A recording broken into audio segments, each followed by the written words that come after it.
Brave New World. Hello and welcome to Brave New World programme. John Harrison. Professor Steve Keen from the University of Kingston in London, an economist and author, spoke to us on this programme last week about the fact that the left has made a huge mistake by, so to speak, getting into bed with neoliberalism. Now, we found his comment so intriguing that we've asked him to come back and elucidate on what he actually meant by that statement. Welcome to the programme, Steve. Glad to be back. Let's just go back to basics. Now, what is wrong with neoliberalism in a nutshell? It's based on a theory of economics which is neat, plausible and wrong. And it's taken 40 years for that to become obvious in empirical data. That's where the financial crisis came from. But fundamentally, it's a view of how the economy operates, which would work beautifully, A, if the economy always headed towards equilibrium, and B, if money, banks and debt didn't exist. Yeah. Since A and B are both false, ultimately we ended up in a situation like 2008 and it all falls apart in a heap, and it looked like it was working so well beforehand. Yeah. Now, then how did we end up with this system called the neoliberalism, which obviously is a model that doesn't work? Well, it's basically a politicized version of first-year economics. Mm-hmm. And the left in general, you can characterize it. The far left was always influenced by Marx, with a distorted view of what Marx was on about, the labour theory of value and the argument capitalism would ultimately have to give way to socialism. Mm-hmm. And, of course, that all collapsed in a heap when the Berlin Wall fell. It was socialism that fell over first rather than capitalism. Mm-hmm. So that left the left in disarray at the far left end. And in the middle of what they call the centre left, you had people saying we've got to be more pragmatic and realistic about economics.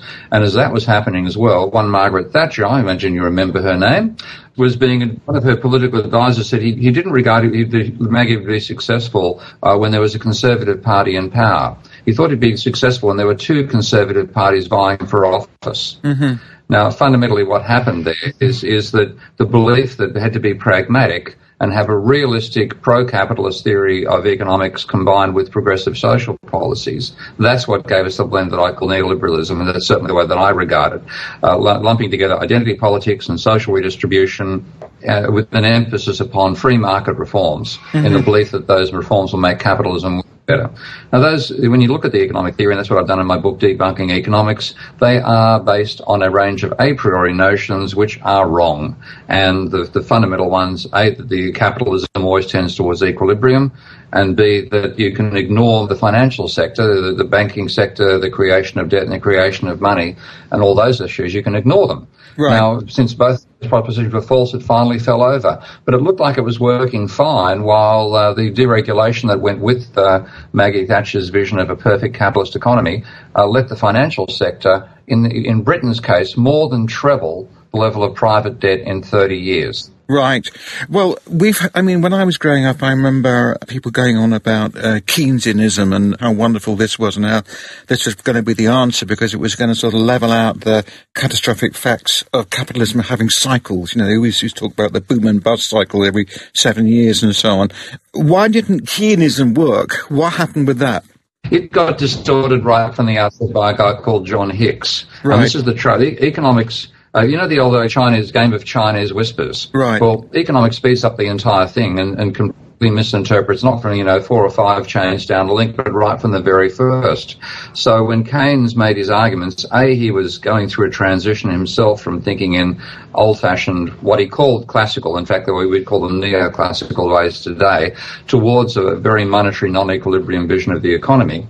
So the book itself, the general theory, which came out in 1936, was ambivalent between the two approaches. But in 1937, he wrote a nice little summary called The General Theory of Employment. Mm-hmm. He wrote that slightly before another person wrote a completely distorting summary called Mr. Keynes and the Classics. Now, neoclassical economists ignored Keynes's summary and went with Hicks's instead, and that's what got called Keynesian economics. Right. And it did argue that you could reach a nice little, by manipulating its contribution to demand, you could reach a nice little stable equilibrium. And you also had arguments about changing the level of economic demand to change the rate of inflation through workers' reactions to the level of employment and so on. And this was dressed up as Keynesian. But right from the very outset, people who were more aware of Keynes's actual views termed that stuff bastard Keynesianism. That was a term invented by Joan Robinson. So what you got was a bastard Keynesianism that fell apart, a purebred neoclassical with monetarist approach came in from Milton Friedman,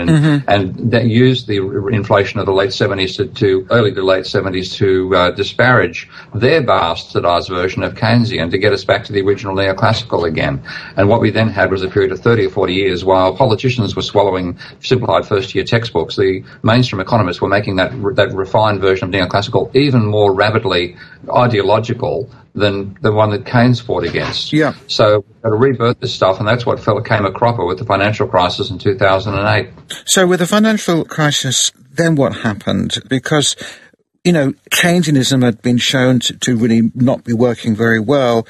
Neoliberalism also, hey, what's going on? This isn't working either. We were left in a sort of suspended animation globally, economically, really not knowing which economic model to go for next. Are we any better now? Do we have any idea at all what the way out of the woods is? Well, we don't have it in economics itself, unfortunately. There's a group that's called heterodox economists or post-Keynesian economists who've got a better handle in general, but we're a minority and we're ignored and disparaged by the mainstream. Though the mainstream, after 10 years now of failure with their theories, are finally starting to say, we got something wrong and maybe you should listen to these guys. So people like Kosher Lakota, who was a previous president of one of the Federal Reserve branches, Paul Romer, the World Bank president, even Olivia Blanchard, who is a major developer of what they call DSGE models, the pinnacle of neoclassical thinking. They're all admitting that they really don't know how the macroeconomy works.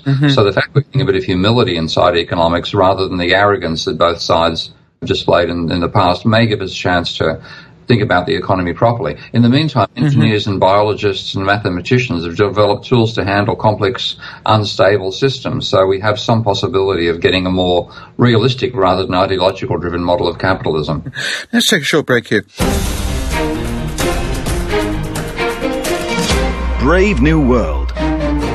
Welcome back to Brave New World programme. Today I'm discussing the contradictions of capitalism and why the left seems to have adopted neoliberalism, which isn't helping the situation, a situation that some people have described as being rather bleak, and it is not giving people any real alternative from what the right is doing and presenting.